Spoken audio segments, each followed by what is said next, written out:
This video response is less of a defense of capitalism, but rather more in defense of anarchy and abolition of the state.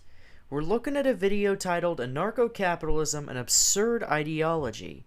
Let's start now, shall we? There are many rising stars on the libertarian spectrum who support a political system known as anarcho-capitalism. Anarcho-capitalism is an extreme implementation of libertarian philosophy.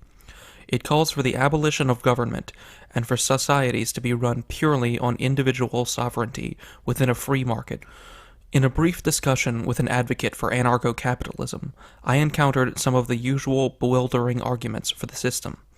Firstly, the position was taken that anarcho-capitalism was the most sensible philosophy because any person given the power of the initiation of force will inevitably consolidate and expand their power.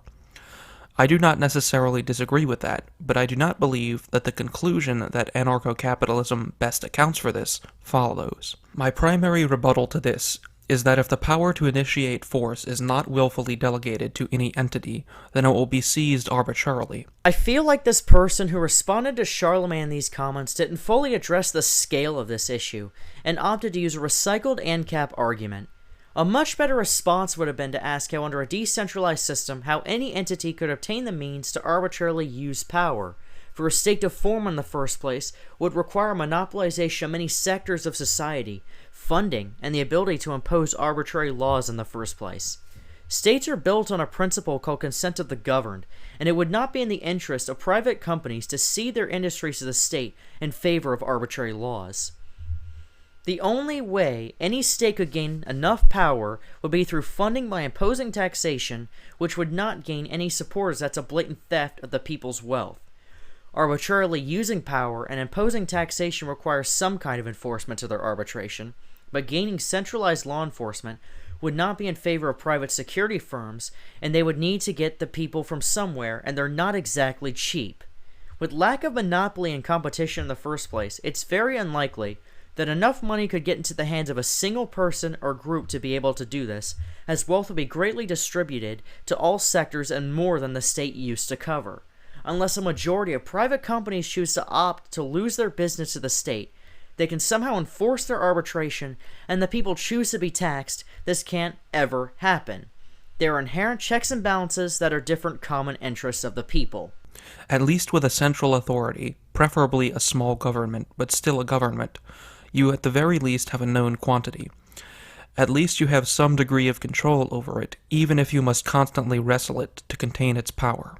The rebuttal I encountered, which is basically the standard ANCAP response, is that in a decentralized system, if anyone attempts to seize power, they will be stopped because people will have weapons and will rise up to fight. It seems obvious that there is no guarantee that this will occur or even be likely to succeed if it does. For one, all throughout history there have been many seizures of power that were not stopped by a popular revolution. Secondarily, it seems that the society would have to be homogeneously anarcho-capitalistic and highly ideological in order to even cooperate on the level required to fight a proto-state. Yes, there have been many seizures of power in history, but none of them have been in the context of anarcho-capitalism, and none of them have been done to the scale of weaponry that Ancapistan would have. So if the state showed up, my neighbors and I could shoot them with M32 grenade launchers. The common interest would be against the formation of any state, as any kind of real arbitration would require theft through taxation, and many different sectors to submit their arbitrations that would hurt their business, as the state itself is a monopolization of many sectors. And yes, there would have to be some homogeneity for anarcho-capitalism to take hold in the first place, so this wouldn't be a problem. This would be especially true if some people decided to organize as militant communists and that anyone within their territory had to be subservient to their authority. I highly doubt militant communists could do anything unless a great majority of society chose to become communist. The biggest violent commies in Antifa would all be shot if they tried to riot in cities and damage people's property without the government to protect them.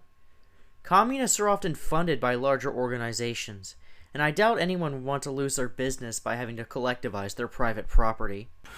The only way to beat a highly organized and prepared opponent is with either greater force or greater strategy, the second being how the American Revolution was won. I don't think it would be reasonable to assume that anarcho-capitalists would be able to organize at such a level quickly enough to deal with an opponent like that. Well, they wouldn't really need to, since the armed people actively protecting their private property present a much greater force than any state. China's army has 2 million people, but 1.4 billion people live there. Imagine if even 1/100th of the Chinese population were to defend from their army with just small arms. This is why the system is unstable. It would be unlikely to successfully oppose centralized powers, and thus it would quickly collapse. As I've explained earlier, it would be in nearly everyone's interest to oppose a formation of a state so it wouldn't collapse. Humans always develop hierarchies, which include hierarchies of authority.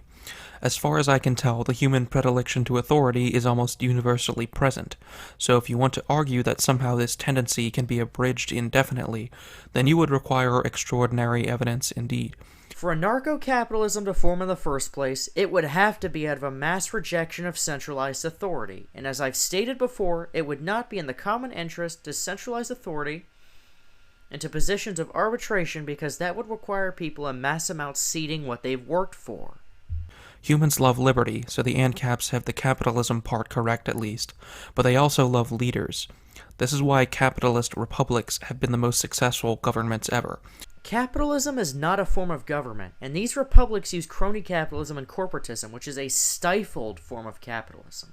They give us the best of both worlds, both individual agency and the ability to choose leaders from among our ranks that will not oppress us. It also gives us the ability to choose leaders that use that centralized authority from the state you love so much for populism, and pass destructive things like socialism, take away our freedoms, and even give us leaders like Adolf Hitler. That level of authority in the hands of the masses is very dangerous. Even in such a government, there will always be someone who wants greater power. This is why we must set up systems that give consistent means through which to regulate this power. The rules of our government give the citizens a unified mechanism through which to enact their will. The problem always comes whenever populist leaders use that authority to enforce the common will, and our checks and balances get exploited. The fact that this is imperfect is not an excuse to do away with the entire system. I don't really believe in the idea of progress in the way the progressives do, but you can't really argue against the fact that human society, on the whole, has been improving for thousands of years, and we have come to a pretty good place. To advocate for anarchy at this point seems insane. We see clearly that the more government has control of its populace, the worse the living conditions and the lower the prosperity.